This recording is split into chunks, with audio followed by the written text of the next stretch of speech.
Previously, in part 2 of the energy balance approach, We need to understand that when we're carrying body weight, it means that our spleen is already impaired. So we already know that if we need to lose some weight, our spleen needs some particular nurturing. But it's important to think that there is no inherently good food or bad food.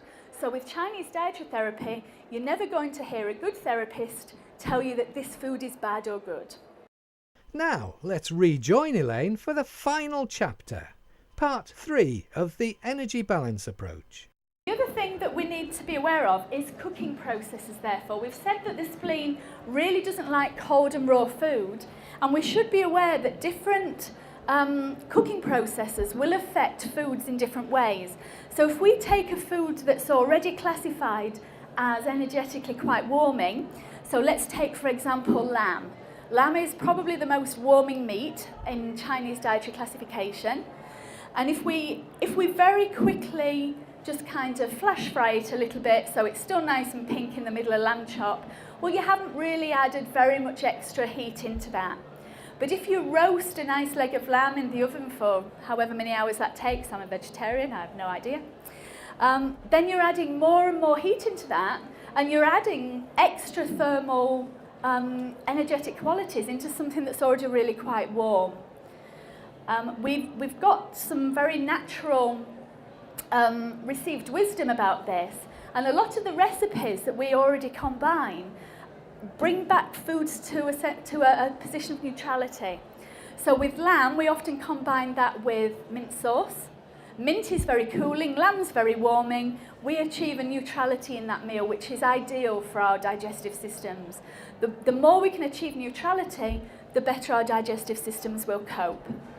And another one, as I said to you, melon, not watermelon, but melon itself is still a very cool fruit. And what do we typically see that combined with in a restaurant? Is ginger. So again, we put something quite warming with something quite cooling, and we achieve neutrality again. And that's the ideal position, really, these little tacks. And we all know, don't we, the trouble we get into after 12 pints of lager and a curry. And it's okay, isn't it? We can get away with that if we do that on an occasional basis. But if we start to eat like that all the time, then we're going to begin to suffer. So again, the old wisdom of moderation in all things is really where we should be trying to head. Not only do we have cooking processes to think about, we have the time of day that we eat to think about. And we've all heard the saying, breakfast like a king, lunch like a prince, dine like a pauper. And this is absolutely true, because in Chinese medicine, you'll be aware of the 12 primary meridians.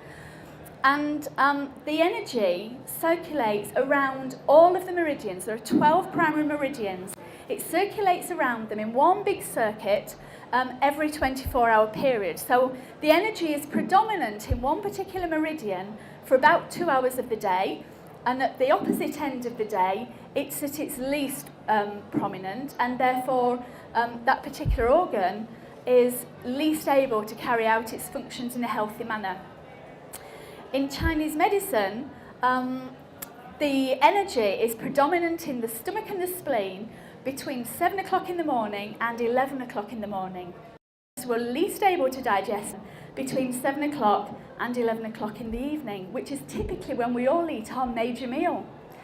So that received wisdom of having a really good hearty breakfast is absolutely consistent with Chinese dietary therapy.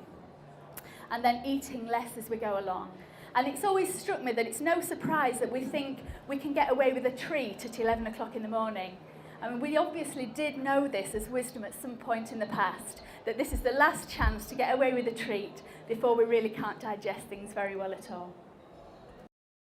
A couple of other things to have a look at in terms of what the spleen likes and what the stomach likes. These are the common understandings between the stomach and the spleen are that they both like regular meals. So skipping meals isn't a great idea. Neither of them like overeating. They really don't care about how many calories you're consuming. They just care that you're eating enough so that you get the energy, but not too much so that the energy that you have in your stomach and spleen can really start to circulate around the food. If you imagine a washing machine, If you imagine your tummy as a washing machine and you overload it and you turn it on, how clean do your clothes come out at the end of it?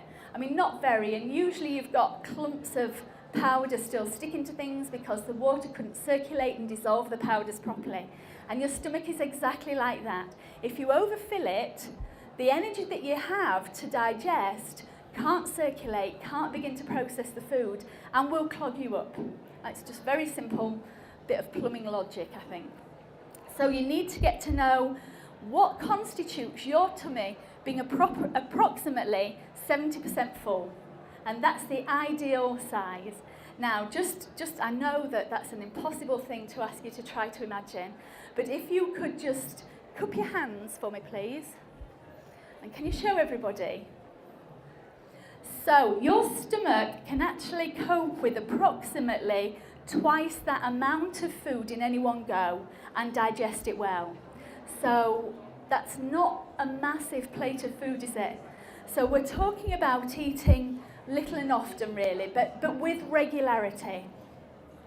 But as I say, there's no counting anything, there's no weighing anything. As long as you're taking in an approximately okay portion size of the food that meets your energetic needs, your body is going to use that really well and wisely. And you will achieve both good health and a good weight. It's really impossible to separate those things out.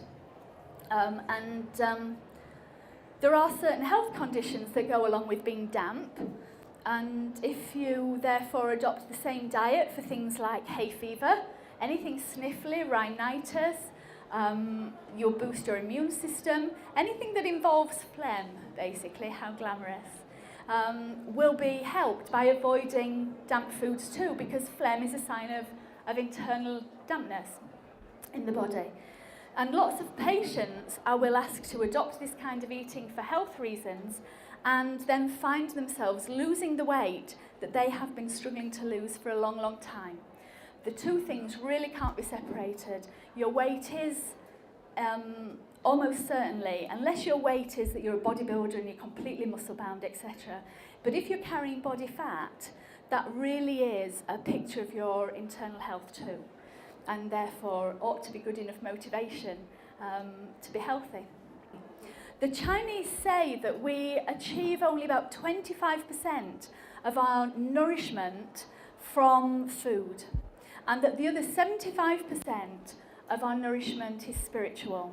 Now, that doesn't mean you have to practice a religion, it doesn't mean you have to do anything in particular, except to eat with a calm and relaxed manner and to enjoy what you're doing. So eating when you're under pressure, eating on the go, in the office, running around with a sandwich in your hand, really isn't doing your spleen any good at all. And we do have a scientific basis for that as well, which is cortisol. Anybody familiar with cortisol? The ladies' magazines have now started to report on this, and it's one of the stress hormones. It's one of the hormones that our body releases when we're under any kind of stress. And although our stress these days is primarily emotional, mental, rather than a physical stress, our bodies don't know that. We're just evolutionary, quite primitive still, and the same hormones will kick around our system with emotional stress or lack of relaxation that we used to need when we were running away or standing and fighting the saber-toothed tigers. And so what our body does is it produces cortisol, and this actively encourages our body to lay down body fat. And it's kind of a siege mentality that we have within our endocrine system. It's going to lay down fat until the period of danger is over. We go on and on and on and on with stress. We're producing cortisol all the time. And I know that there have been articles in the women's magazines recently talking about the fat hormone, and it's cortisol that they're talking about. It was Buddha, I think, who said, when you eat, just eat. So don't be doing your work, don't be watching the telly, don't be reading something. A little bit of chat and banter with friends is lovely, isn't it? Because that makes us feel good. It isn't taking up too much of our concentration. You need to know yourself, really get to know your own energetic profile, get to know the energetic profile of different foods and start to make the right choices. Eat in a relaxed and regular manner and simply be happy. That concludes the energy balance approach. Written and presented by Elaine Wilson.